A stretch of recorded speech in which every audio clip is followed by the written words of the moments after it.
Welcome to the deep dive for this week. Don't forget to visit the website at deepdiveau.net. Check out our socials and Patreon page at the Deep Dive AU. Subscribe via your favourite podcast app or like and subscribe at our YouTube page at the Deep Dive AU. The Deep Dive podcast mugs are now available for purchase and are currently on sale. Just go to our merchandise page at deepdiveau.net to purchase one. Don't miss out on this opportunity to grab one for yourself or as a thoughtful gift for a fellow podcast enthusiast. This is the Deep Dive Podcast. And here is your host, Michael Coles. Kate Webb is a neurodivergent nutritionist. She has always been fascinated by the human body. She holds 3 bachelor degrees across nursing, paramedics, and nutrition. She worked as a nurse for 9 years before taking on the nutritionist retail assistant role as part of her autistic burnout recovery. Through her Instagram Planner Nutrition, she aims to be relatable and educational. She sees clients via telehealth to help them understand and nourish their minds and bodies in a way that works for them. Kate Webb, welcome to the Deep Dive. Thank you for having me, Michael. How does nutrition impact the overall health and well-being of individuals with autism? That is a great question. But first, I just really wanted to briefly touch on other things that can impact our health outcomes, because I know as autistic individuals, we can experience a lot of outside judgment, a lot of internalized ableism, and a lot of shame around our eating habits. So I kind of wanted to decenter the importance of nutrition in a way before we get into it. And there's a really great model by the University of Wisconsin that looks at 4 areas that contribute to health outcomes for anyone. And they say that the physical environment is obviously one, contributing about 10%. Clinical care contributes 20%. And then social and economic factors contributes 40%. So that is a huge percent when we look at that. And that's obviously a lot of things like education and employment that are outside our kind of immediate control. So I think no one should be commenting on your eating habits, but I think we all need to check our privilege and our biases when it comes to, looking at what other people are eating or what we're eating in that regard. And then health behaviors contributes just 30%, and diet and exercise obviously falls into that as well. So just like anyone else, we can be impacted by our nutrition choices, but if we are having difficulties with food restriction or limited safe foods, there are ways we can supplement and work around that as well. Okay, so how are there specific dietary recommendations for children and adults with autism? In a short answer, no. I was discussing this with my sister yesterday, and she was horrified to learn that there are some corners of the internet, and unfortunately still among nutritionists and naturopaths as well, that believe that diets can cure autism, and I'm using air quotes there for anyone not watching the video. But, I could go on any specific diet. I'm still going to be autistic at the end of the day. So what we want to be focusing on instead is the diet that works for that individual. Okay, so what is the connection between gut health and autism? Because there is a sort of a link there. Yeah. And again, sometimes you will see like the old school or not very neurodivergent affirming thinking that gut issues are causing autism. But I kind of like to look at it from the other way as well. We know that being autistic, living in this neurotypical world, is quite demanding and overwhelming, and that stress can then impact our digestive function and lead to sort of those digestive issues there. And that's when you really want to be hopefully working with some neurodivergent health professionals, ideally someone in the nutrition field, to kind of look at what's happening and reduce some demands and increase capacity in other ways. Okay. So what are the common nutritional deficiencies observed with individuals with autism? Yeah, so again, it's really individual. It depends if there are dietary restrictions, whether that's coming from the person or because of diagnosed allergies or intolerances. But it can be great to work with someone who might be able to provide reassurance to the individual or to parents of an autistic child and look at the nutrients that are coming from safe foods, especially if there is restriction. And then we can look at adding in supplements potentially if there are deficiencies, but there's no specific, set of deficiencies for autistic individuals. It really depends on their diet. And having said that, when it comes to digestion and deficiencies, there are a few different factors involved. So one is like intake, like how much you're actually consuming through food or drinks or supplements. And then it's how is your body digesting and absorbing that. So we digest and absorb best in a low stress environment, and that's something to consider as well. Okay, so why do individuals with autism often exhibit selective eating habits or food food aversions, or ARFID for short? Yes, excellent, ARFID. I'm glad you brought that up. So ARFID stands for Avoidant Restrictive Food Intake Disorder, and that can be common in individuals with autism and come from our sensory processing differences or from other food-related trauma. So I was this child, my diet was very beige, very plain, and I was lucky that I was always supported and had access to my safe foods because I was sensitive to textures, to taste, to the smell of food, even if it wasn't the food I was eating, the smells around me and the appearance of food as well. And then again, like I said, living in a neurotypical world, there are so many demands and extra demands on us. If we are having to leave the house and mask every day, we sometimes don't have capacity to try new foods or to be tolerant of inconsistent textures in our foods, for example. Okay, so how do sensory sensitivities in autism affect food choices and nutritional intake? Yeah, so there's a really great infographic on Instagram that has 4 blueberries and 4 crackers. And under the blueberries, it's got different descriptors of how a blueberry might taste. So it could be sweet, sour, hard, mushy. And then under the crackers, it says always the same. So I think this is a good example. And again, coming back to those increased sensitivities, we just might not have the tolerance to be having foods, and fruit, I find especially, is very inconsistent in its texture. And, a simple bite of a food that might be not a big deal to a non-autistic person can really throw us off having the rest of, say, like that punnet of blueberries because we are just sensitive to those textures. What is the role of specialized diets such as gluten-free or casein-free diets in managing autism symptoms? Yeah, again, so it just needs to be an individual approach and trying not to make the diet any more restrictive than it needs to be. Obviously, if there are health concerns or allergies or intolerances, they're all valid concerns, but they need to be worked through with a neurodivergent affirming, ideally a nutritionist, but someone who has experience in that area, and just making the diet as least restrictive as possible and looking at whether it is, I guess, an allergy or an intolerance to that food, or whether it's other things like stress response causing that digestive upset, or even thinking about there are certain foods that if anyone had them in large enough doses would cause a response. So sometimes it's just about the dose as well and not actually an intolerance. It's just like having too much. Yeah, so are there proven benefits for supplements like omega-3 fatty acids, probiotics, vitamins A, B, C, D, whatever, for people with autism? Yeah, again, so it's pretty individual, and you need to be considering if you are on medications or supplements, definitely talking to your healthcare professional. Omega-3s can definitely be of benefit if there is like inflammation. They can be of benefit to mood as well. Probiotics need to be strain specific.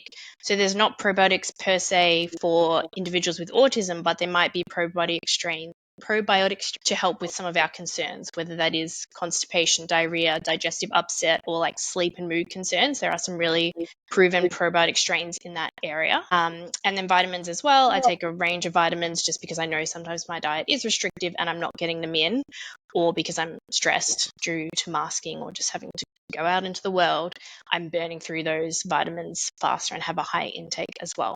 So they can definitely be of benefit. It just needs to be tailored to the person. Okay, so how can parents and caregivers encourage balanced eating habits in children with autism? Yeah.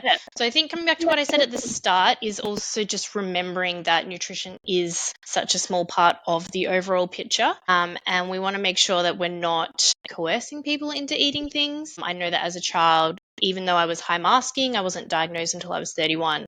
There's no way you could have coerced me or bullied me or forced me to eat foods. Like, it was just the one area where I just couldn't cope. And I think my family knew that. And luckily I was always provided my safe foods and not coerced into trying new foods. So I guess it's just setting like the safe environment, letting them eat in a way that works for them, which might not look like the traditional sitting down as a family having conversation, because that can be a lot going on. They might want to eat in quiet. They might want to eat with distractions like reading a book or even watching TV. Like, I watch TV for most of my meals now because it's just how I calm down, and I will eat better as well. So what strategies can help address food refusal or selective eating in individuals with autism? Yeah, so again, I guess looking at, like we said, setting like a safe environment, reducing expectations around food. And then if you do have other healthcare professionals involved, or if you're doing it yourself, just trying to reduce outside demands as much as possible, which is pretty tricky if they do have to go to school or work, and increasing capacity. So, that could be making sure they have time to engage with their special interest, or making sure they've got their their stim toys for situations that they're going to need to stim in, and just reducing capacity in other ways. And I guess kind of focusing away from nutrition in a way, but also addressing if there are concerns or nutritional deficiencies. A couple that I will touch on that could be relevant is that iron deficiency can decrease appetite, and zinc deficiency can decrease like taste sensitivity. So that's when you will see people potentially seeking out like stronger flavors as well. So just some things to keep in mind. Okay, so how can meal planning be adapted to accommodate the unique needs for somebody with autism? Yeah, so I think meal planning needs to be flexible and always make sure there are safe foods and safe snacks and access to those in the house. And depending on the individual, if they can contribute to the meal planning or tell you what meals they want to eat for the week, that's great. If you're trying to, say, reduce the mental load, if my partner's meal planning for us, he'll come up with a list and then he'll run it by me, and also make sure to be stocking up on our backup safe foods as well. And we know that in our house, even if we've cooked this meal that's taken an hour, if it then doesn't look appealing, we don't even pressure each other to try it, or we can try it and have a bite and just be like, no, I'm not into that. So we don't use the word yuck. We don't want to yuck someone else's yum, but just creating like a low pressure environment where it's okay to try something without having to commit to eating the full meal as well. Yeah, which is very important. So what role does therapy, occupational therapy, speech therapy, and behavioral therapy play in addressing eating challenges with autism? Yeah, so I don't know a lot about these therapies in autism, but I would say that, again, it's about trying to reduce demands and increase capacity in other ways, especially, if dinner time is like a challenging time. If a child has been at school all day of having to mask and having to deal with other people's demands, hasn't been able to read books that they're interested in, whatever it may be, trying to look at ways to support them in other ways so that they're not coming to the dinner table like flat with like nothing left in the tank.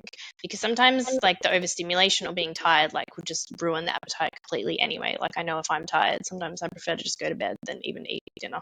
How do comorbid conditions, for example, ADHD and gastrointestinal issues, complicate nutritional management with autism? Yeah, so they can definitely complicate things. I'm an ADHD as well, and sometimes that will clash with my beautiful autistic routines and plans for the week. So I might have all my meals laid out. They might be my safe foods, and then my ADHD will kick in midweek and be like, oh, that's boring. Let's go out for burgers. And, if that's in my budget, that's fine. But sometimes it's not. And I just have to try and negotiate with myself in a way to find something in the house to eat, or just prepare something knowing that I might not end up eating it as well. Gastrointestinal concerns, obviously, if there are unpleasant symptoms there, that's going to impact appetite as well.